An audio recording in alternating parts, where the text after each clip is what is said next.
സൃഷ്ടികളെ സ്തുതി പാടുവിൻ, നാഥനെ വാഴ്ത്തിടുവിൻ.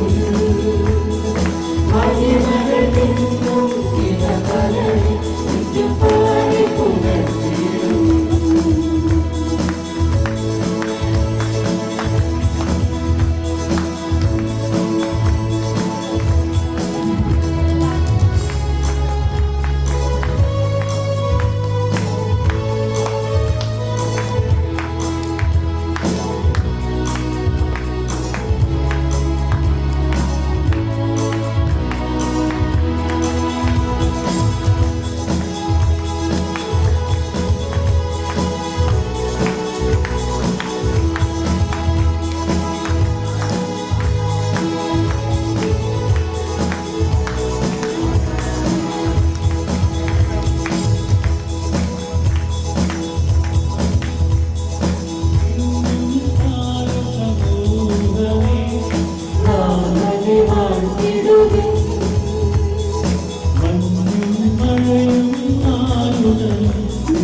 സൃഷ്ടികളെ സ്തുതി പാടുവിൻ, നാഥനെ വാഴ്ത്തിടുവിൻ. മഹിമകൾ തിന്നും ഇടപെടലിൽ നിത്യം പാടി പുകഴ്ത്തിടുവിൻ. സൃഷ്ടികളെ സ്തുതി പാടുവിൻ, നാഥനെ വാഴ്ത്തിടുവിൻ. മഹിമകൾ തിന്നും ഇടപെടലിൽ നിത്യം പാടി പുകഴ്ത്തിടുവിൻ. നിത്യം പാടി പുകഴ്ത്തിടുവിൻ. നിത്യം പാടി പുകഴ്ത്തിടുവിൻ. നമ്മൾ വിശുദ്ധ കുർബാനയ്ക്ക് വേണ്ടി ഒരുങ്ങുമ്പോൾ നമ്മൾ നേരത്തെ കേട്ട കാര്യം ദൈവത്തിൻ്റെ കരുണയാണ് ഈ കുർബാനയിൽ ഉടനീളം. അതുകൊണ്ടാണ് നമ്മൾ വിശുദ്ധ കുർബാനയ്ക്ക് ദിവ്യകാരുണ്യം എന്ന് പറയും. ദിവ്യകാരുണ്യനാഥനാണ്. ഈ കുർബാനയിൽ ഏതാണ്ട് 33 പ്രാവശ്യം പറയുന്നുണ്ട് അവിടുന്ന് നമ്മുടെ പാപങ്ങളും കടങ്ങളും കൊടുത്തു. വിശുദ്ധ കുർബാന സ്വീകരണം കഴിഞ്ഞിട്ടുള്ള പ്രാർത്ഥനയിൽ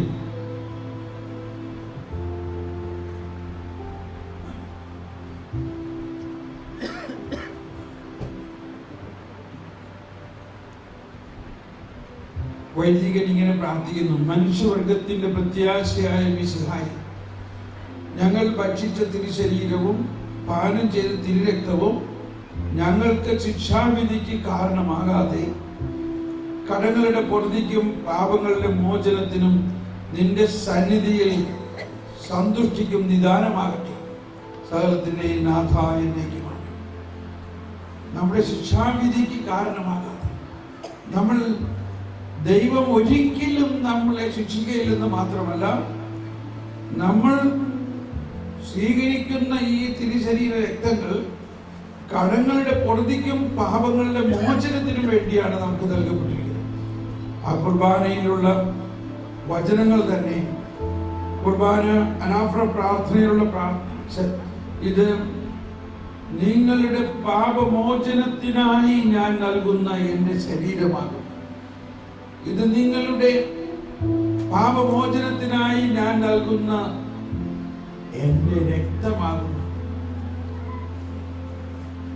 ഇത് നിങ്ങൾ വാങ്ങി പാനം ചെയ്യും. ഇത് നിങ്ങൾ വാങ്ങി ഭക്ഷിക്കും.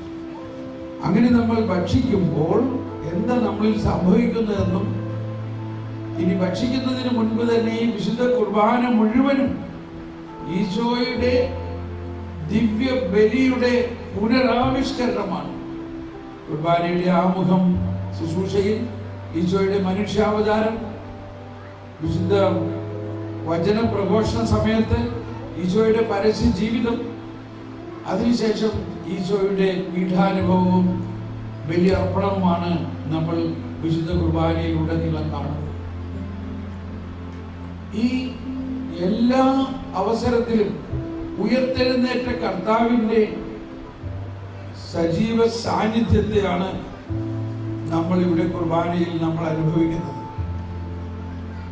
ആ സജീവ സാന്നിധ്യത്തിൽ നമ്മൾ പ്രത്യേകം മനസ്സിലാക്കേണ്ട ഒന്ന്, ദൈവം എന്തിനാണ് ഈശോയെ നമുക്ക് വേണ്ടി അയച്ചത്? ഞങ്ങളുടെ കർത്താവ് ഈശോ മിശിഹായ നിന്റെ തിരുനാമത്തിന് സ്തുതിയും നാഥനായ നിനക്ക് ആരാധനയും എപ്പോഴും ഉണ്ടായിരിക്കട്ടെ. സജീവവും ജീവദായകവുമായ ഈ അപ്പം സ്വർഗത്തിൽ നിറങ്ങിയതും ലോകത്തിന് മുഴുവൻ ജീവൻ നൽകുന്നതുമാകുന്നു. ഇത് ഭക്ഷിക്കുന്നവർ മരിക്കുകയില്ല. ഒന്ന് പറഞ്ഞ എല്ലാവരും, ഇത് ഭക്ഷിക്കുന്നവർ മരിക്കുകയില്ല എന്ന് പറഞ്ഞാൽ എന്താ അർത്ഥം? പാപം മൂലം, ആദ്യ മാതാപിതാക്കളുടെ പാപം മൂലം ആത്മീയമായി മരിച്ച അവസ്ഥയിലായിരുന്ന നമ്മളുടെ ആ മരണത്തെ യേശു ഏറ്റെടുത്തു. എന്നിട്ട് യേശുവിന്റെ ജീവൻ നമുക്ക് നൽകി. യേശുവിന്റെ ജീവൻ നമുക്ക് നൽകിയപ്പോൾ നമ്മുടെ പാപം മൂലമുള്ള മരണത്തെ യേശു ഏറ്റെടുത്തു. അതിന്റെ പൂർണ്ണ അനുഭവമാണ് ഈശോ തന്നെ തന്നെ നമുക്ക് നൽകിയിട്ട് പറയാണ്, ഇത് ഭക്ഷിക്കുന്നവർ മരിക്കുകയില്ല. വലിയ രഹസ്യമാണിതെല്ലാം. തുടർന്ന് ഒരു മിനിറ്റ് ഇരിക്കാം, എല്ലാവരും ഇരിക്കാം. ഇത് ഭക്ഷിക്കുന്നവർ മരിക്കുകയില്ല, പ്രത്യുത പാപമോചനവും രക്ഷയും പ്രാപിക്കുകയും നിത്യം ജീവിക്കുകയും ചെയ്യും. നമ്മൾ സാധാരണ വിശുദ്ധ കുർബാനയ്ക്ക് മുൻപ് കുമ്പസാരിച്ച് ഒരുങ്ങി വേണം വിശുദ്ധ കുർബാന സ്വീകരിക്കണമെന്നാണ് സാധാരണ ചിന്തിക്കാറുള്ളത്. തീർച്ചയായിട്ടും അത് നല്ലതാണ്. എന്നാൽ അതേസമയം നമ്മൾ മറ്റൊന്നുകൂടി ചിന്തിക്കണം. ഈ വിശുദ്ധ കുർബാന മുഴുവനും എന്താണ്? നമ്മുടെ പാപമോചനത്തിനുള്ള പരിഹാര ബലിയാണ്. അതുകൊണ്ട് വിശുദ്ധ കുർബാനയിലാണ് ഏറ്റവും ശക്തമായ പാപമോചന അനുഭവം നമ്മൾ ആഗ്രഹിക്കേണ്ടത്. കൂദാശകളുടെ കൂദാശയാണ് വിശുദ്ധ കുർബാന.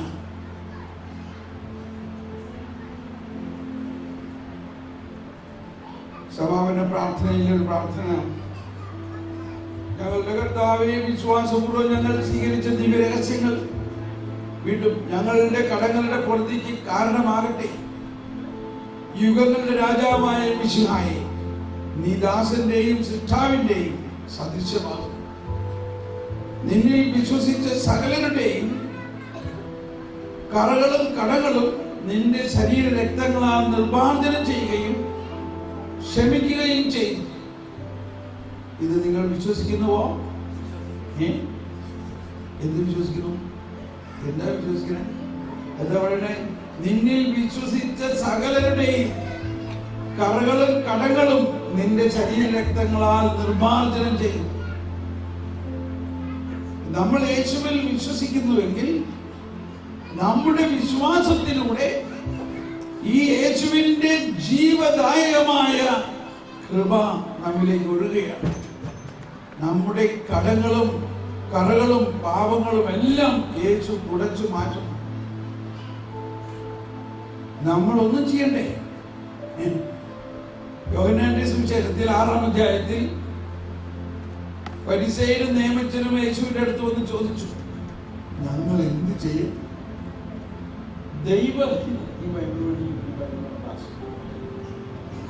ദൈവഹിതമനുസരിച്ചുള്ള പ്രവൃത്തി ചെയ്യാൻ ഞങ്ങൾ എന്ത് ചെയ്യണം? അന്നും ഇന്നും പലരും ചിന്തിക്കുന്നത് നമ്മൾ എന്തെങ്കിലും ചെയ്താലാണ് ദൈവം പ്രസാദിക്കുന്നത് എന്നുള്ളതാണ്. നമ്മുടെ ഈ പൊട്ട മനസ്സിലുള്ള ചിന്ത, ഞാൻ എന്തെങ്കിലും ചെയ്യണം. എന്താണ് അവിടെ പറഞ്ഞിരിക്കുന്നത്? യോഹന്നാന്റെ സുവിശേഷം 6-ാം അധ്യായം 29-ാമത്തെ വചനത്തിൽ പറയുകയാണ്, ഈശോ പറയാണ്, ഇതാണ് ദൈവഹിതമനുസരിച്ചുള്ള പ്രവൃത്തി. ആരെങ്കിലും പറയാമോ എന്താണത്? എന്താണ് ദൈവഹിതമനുസരിച്ചുള്ള പ്രവൃത്തി? ആർക്കെങ്കിലും അറിയോ? ഇതാണ് ദൈവഹിതമനുസരിച്ചുള്ള പ്രവൃത്തി എന്ന് പറഞ്ഞിട്ട് ഈശോ പറയാണ്, ദൈവം അയച്ചവനിൽ വിശ്വസിക്കുക. വിശ്വാസം ഒരു പ്രവൃത്തിയായിട്ട് നമ്മൾ ഇപ്പോഴും മനസ്സിലാക്കുന്നില്ല. നമ്മൾ ബാക്കി എന്തുവേണമെങ്കിലും ചെയ്യാം. എന്തെല്ലാം ചെയ്താലും യേശുക്രിസ്തുവിൽ വിശ്വസിച്ചാലല്ലേ നമ്മൾക്ക് അതിന്റെ കൃപ.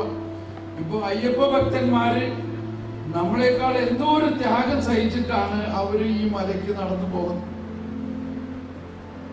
ഈ വെളുപ്പിന് എഴുന്നേറ്റ് കുളിച്ച് ഉണങ്ങാതെ തന്നെ അവർ പൂജ നടത്തി അവരുടെ ആ നടപ്പ് കാൽനടയായിട്ട് എന്തോരം കഷ്ടപ്പെട്ടിട്ടാണ്. പക്ഷേ ആ സഹനമൊന്നും യേശുവിന്റെ സഹനവുമായിട്ട് ബന്ധപ്പെടുത്തിയിട്ടില്ല. എന്ന പോലെ നമ്മുടെ ജീവിതത്തിൽ നമ്മൾ എന്തെല്ലാം പ്രവർത്തിച്ചാലും യേശുവിലുള്ള വിശ്വാസത്തിന്റെ അടിസ്ഥാനത്തിലായിരിക്കണം പ്രവർത്തി. എന്താണ് ദൈവഹിതമനുസരിച്ചുള്ള പ്രവൃത്തി എന്ന് പറഞ്ഞ എല്ലാവരും അവിടുന്ന് അയച്ചവനിൽ വിശ്വസിക്കും. അപ്പോൾ ഫരിസേയരും നിയമജ്ഞരും ഞങ്ങൾ നിയമം കൃത്യമായിട്ട് പാലിക്കുന്നു, അതുകൊണ്ട് ഞങ്ങൾ നീതീകരിക്കപ്പെടുന്നു എന്നുള്ള ഒരു തെറ്റിദ്ധാരണയിലാണ് അവർ ജീവിച്ചിരുന്നത്. നീതീകരണത്തിന് പാപമോചനം കിട്ടണമെങ്കിൽ രക്തം കൊണ്ടുള്ള ഒരു പാപമോചന ബലി ഉണ്ടാകണം. അതാണ് ഈശോയിലൂടെ നടന്നത്.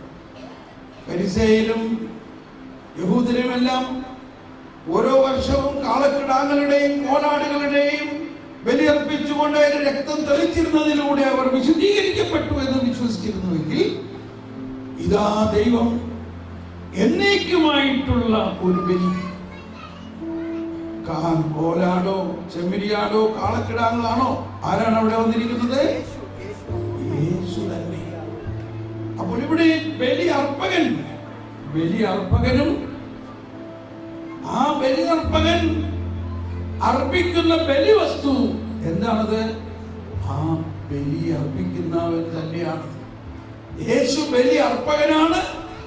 അതേസമയം യേശു തന്നെ ഒരു കുഞ്ഞാടാക്കി മാറ്റിക്കൊണ്ട് ബലി വസ്തുവാക്കി മാറ്റിയിരിക്കുന്നു. അതാണ് ഈ ബലിയുടെ വലിയ രഹസ്യം. അങ്ങനെ നമ്മുടെ പാപങ്ങൾക്ക് വേണ്ടി പരിഹാരം ചെയ്ത് ബലി അർപ്പിച്ച് കഴിഞ്ഞിരിക്കുന്നു. ഇനി നമ്മുടെ പാപങ്ങൾക്ക് വേണ്ടി എന്തെങ്കിലും ദൈവത്തിന് ചെയ്യാനുണ്ടോ? ഉണ്ടോ? ഒന്ന് ഉച്ചത്തിൽ പറഞ്ഞേ.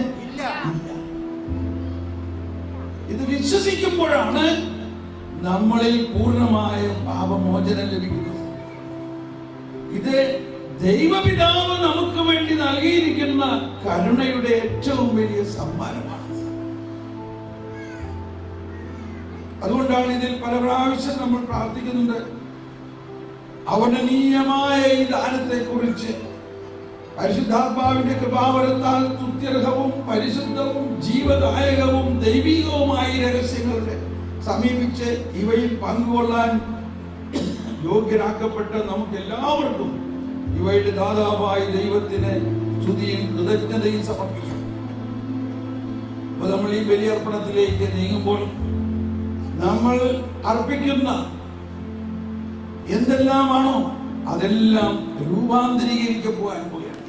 നമ്മൾ കേട്ടിട്ടുണ്ട്, കാനായിലെ കല്യാണത്തിന് വെള്ളം വീഞ്ഞാക്കിയത് എന്തിനാണ്? വെള്ളം വീഞ്ഞാക്കിയത് അവരെ വീഞ്ഞു കുടിപ്പിക്കാൻ വേണ്ടിയല്ല.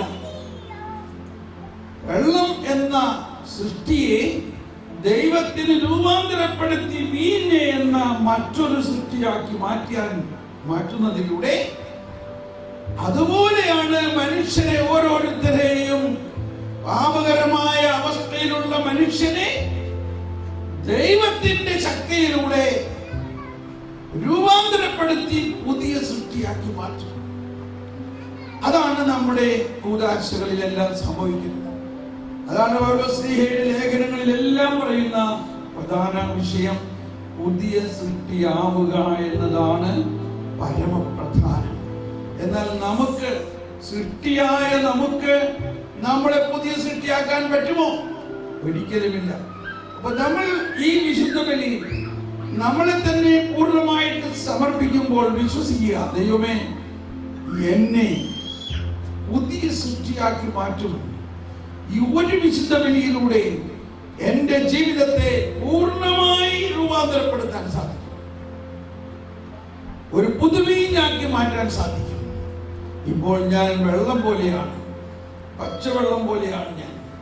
എന്നാൽ എന്നെ അങ്ങയുടെ അത്യത്ഭുതകരമായ ശക്തിയിലൂടെ വീഞ്ഞും അപ്പവും വീഞ്ഞും യേശുവിന്റെ ശരീരവും രക്തമായി മാറുന്നതോടൊപ്പം നമ്മൾ ഓരോരുത്തരെയും ദൈവത്തിന്റെ യേശുവിന്റെ സാദൃശ്യത്തിലേക്ക് മാറ്റാൻ ഉള്ള പദ്ധതിയാണ്. ഈ ബോധ്യത്തോടെ നമുക്ക് വിശുദ്ധ ബലിയുടെ അർപ്പണത്തിലേക്ക് പ്രവേശിക്കുന്നതിന് ആമുഖഗാനം ആലപിച്ച് വിശുദ്ധ ബലിയിലേക്ക് നമ്മൾ പ്രവേശിക്കാം. ആമുഖഗാനം ആലപിക്കാം.